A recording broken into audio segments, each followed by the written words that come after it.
After I graduated from high school, my friend and I would carpool to college together.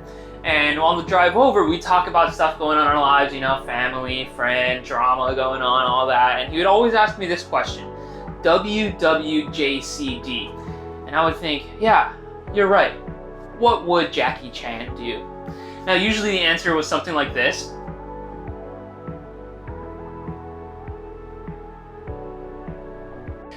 See, that joke works because of the popular saying WWJD. What would Jesus do? I think most of us know this saying, but if I can be honest, even I sometimes am like, man, what would Jesus do in this situation? See, we can't know what someone would do if we don't know that person.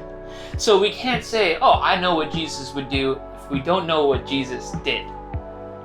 If you want to know what Jesus would do in this situation, you need to know who Jesus is. And that can be done by reading your Bible, listening to podcasts, watching videos explaining Jesus' life, or even Google. For example, what did Jesus say about helping out your parents? Or how you should handle your money? See, all of these things can be figured out by, drumroll please, reading!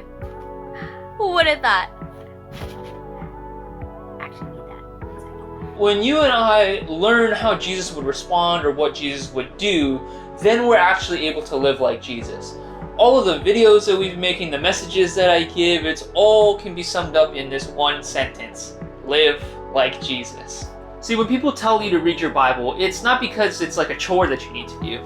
It's because we want you to learn to live like Jesus. Here's a tip. When you're reading the Bible, especially when you're reading the Gospels, the life and story of Jesus, you should be asking yourself these three things. What did Jesus think/feel? What did Jesus say? And what did Jesus do? Hope this worked.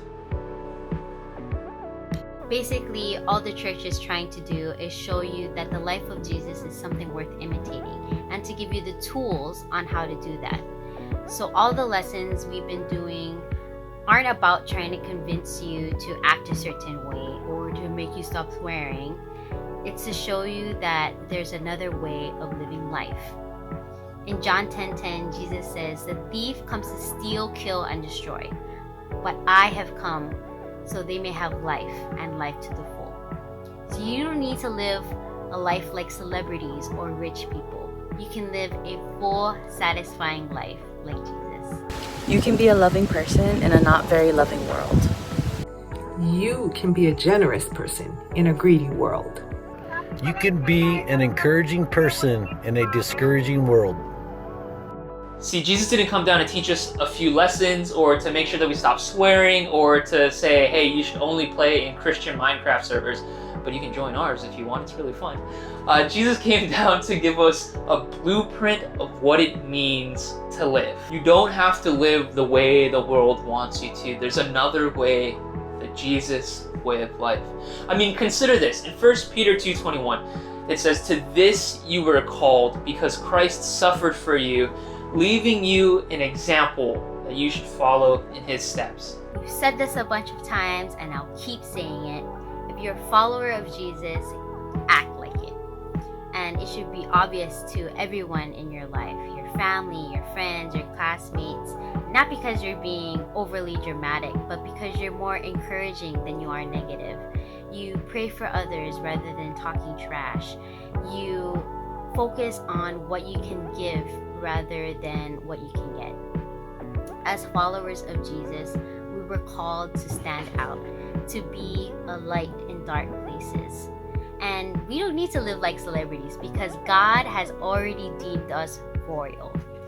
In 1 Peter chapter 2, verse 9, it says, "You are a chosen people. You are a royal priesthood, God's special possession. You can show others the goodness of God because he has called you out of darkness and into his wonderful light." Now that is who he called us to be.